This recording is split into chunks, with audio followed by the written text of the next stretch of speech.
În numele Tatălui și al Fiului și al Sfântului Duh. Amin.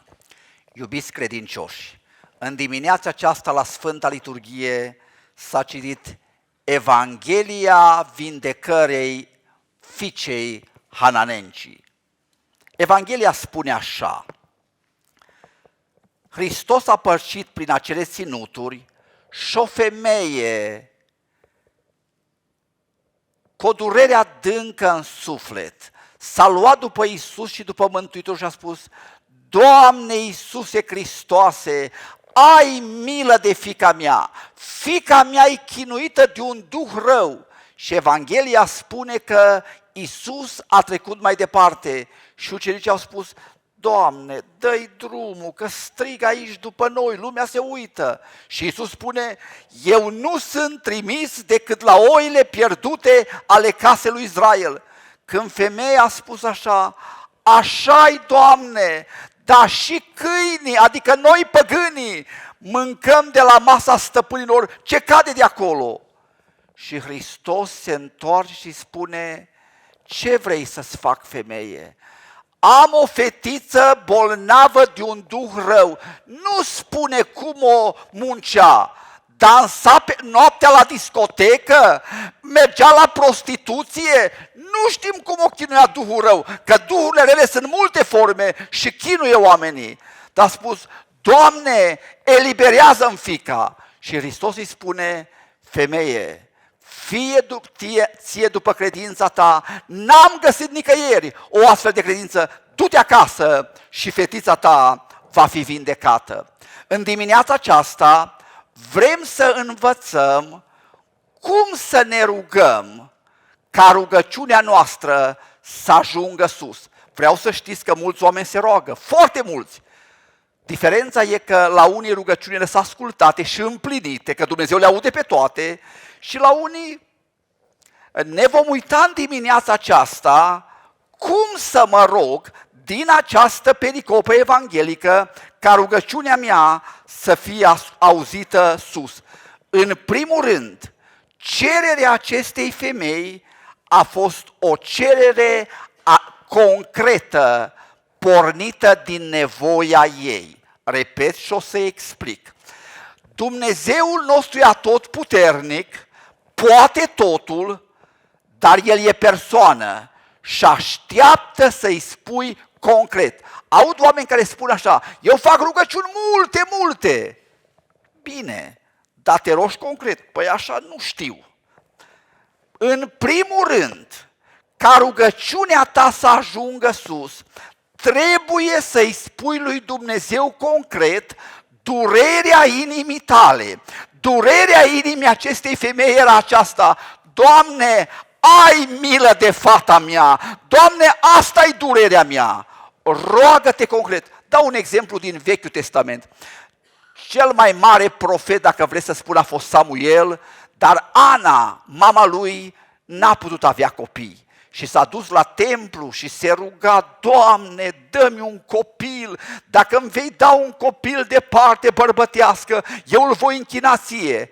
Și Scriptura spune că Eli tămâia, preotul, și când a văzut-o că își mișcă buzele, a spus: femeie, până când ești beată? Du-te acasă și te trezește. Și femeia a spus: eu nu sunt beată, eu învărs focul inimii mele înaintea lui Dumnezeu. Și preotul Eli a spus așa: du-te în pace și Dumnezeul lui Israel să-ți asculte rugăciunea pe care ai făcut-o. Și a venit pe lume unul dintre cei mai mari profeți ai Vechiului Testament pe nume Eli.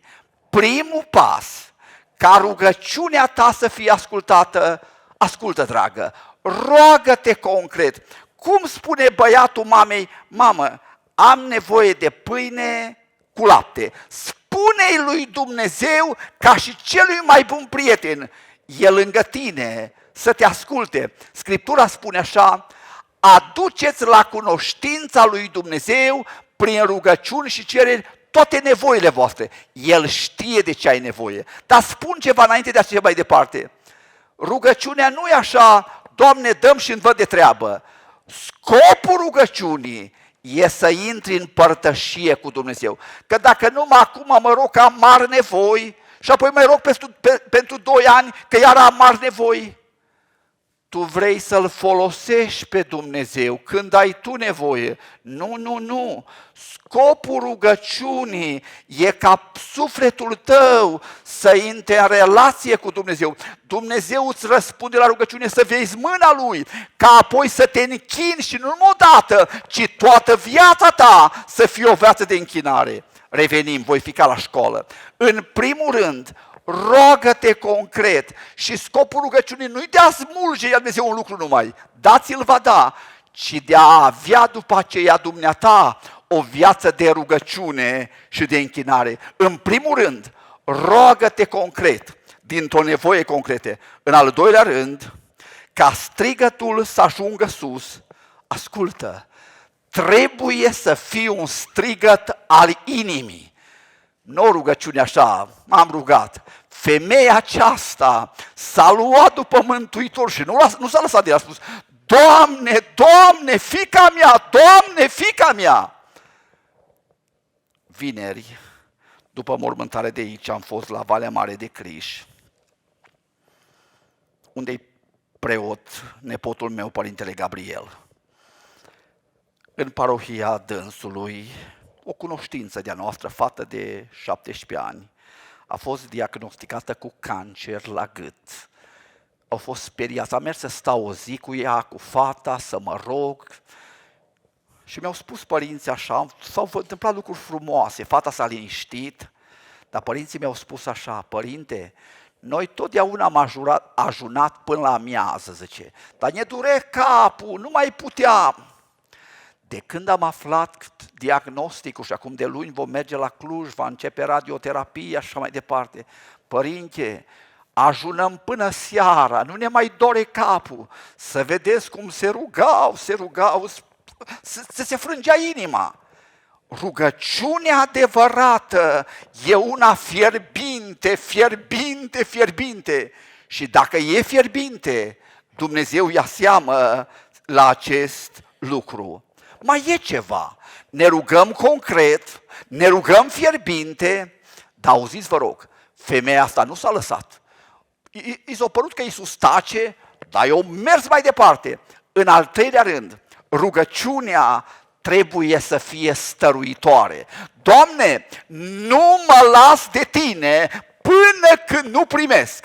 În Evanghelie există o pildă, Iisus le-a spus la oameni cum să se roage și a spus așa, într-un oraș era un judecător nedrept, de oameni, de Dumnezeu nu se temea, de oameni nu se rușina, făcea ce vrea el. Era însă o femeie văduvă care cineva i-a făcut o mare nedreptate, și s-a dus la judecător și a spus, n-am timp de tine. Judecătorul își făcea treaba lui. Când ieșea de la judecătorii, femeia era acolo după și spunea, fă-mi dreptate! Judecătorul mergea în oraș și mergea după și spunea, fă-mi dreptate!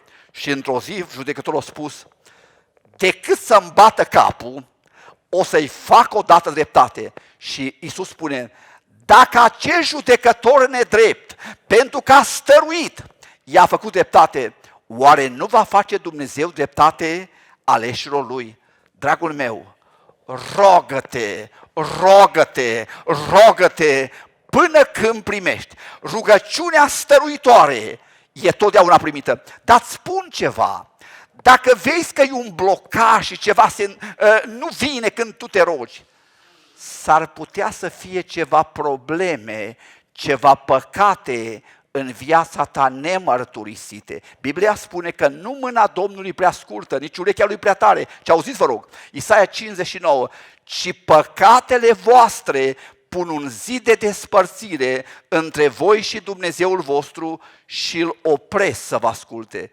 Dacă te-ai certat cu cineva și nu te-ai împăcat, dacă n-ai iertat pe cineva, nu știu.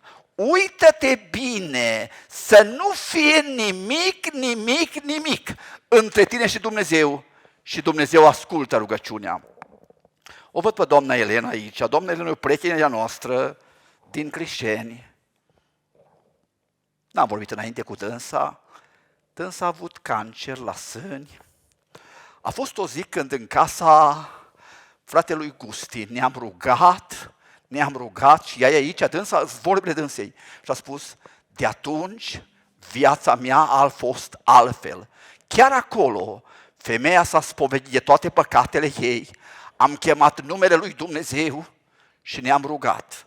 Sunt de atunci ani de zile, e aici cu soțul dânsei, Vasile, n-am vorbit de asta, nu m-am gândit că voi spune de asta în dimineața aceasta. Ce vreau să vă spun e că avem un Dumnezeu mare care ascultă rugăciunile. Dumnezeul nostru e mare, rogă-te, mărturisește toate păcatele, cheamă-L pe Dumnezeu și răspunsul va veni.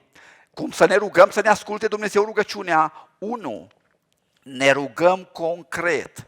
În al doilea rând, ne rugăm cu toată inima. În al treilea rând, ne rugăm stăruitor. Biblia spune, bateți și vi se va da, căutați și vi se va deschide. Cât să caut, cât să bat, până primești. Și mai este o condiție, să te rogi cu credință. Iisus a spus, o femeie, mare-i credința ta, facă-ți-se ție cum voiești. Ce înseamnă a mă ruga cu credință? Dau un exemplu și apoi vă voi spune. Se spune că odată nu ploua mult, se făceau rugăciuni de ploaie, dar s-a stabilit acum, toată lumea va ieși la câmp și se va face rugăciuni de ploaie. Era o secetă și o domnișoară Caliuța a venit cu umbrelă. Lumea a râs. Mă, fată, mă, dar cum vii tu cu umbrelă, mă, că nu plouă.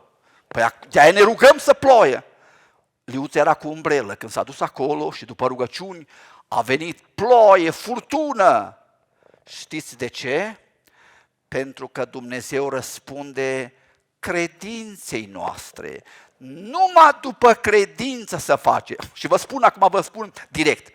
Scriptura spune așa, când cereți ceva, să credeți că ați și primit și lucrurile se întâmplă. Să și mulțumești. Doamne, ți-am cerut asta, mulțumesc că vei lucra, eu sunt încredințat. Când faci asta, Dumnezeu răspunde și Dumnezeu binecuvintează. Cum să mă rog ca rugăciunea să ajungă sus? 1. Rogă-te concret. Îmi vine să vă spun ceva. Cel mai greu e până când vei prima rugăciune că s-a împlinit.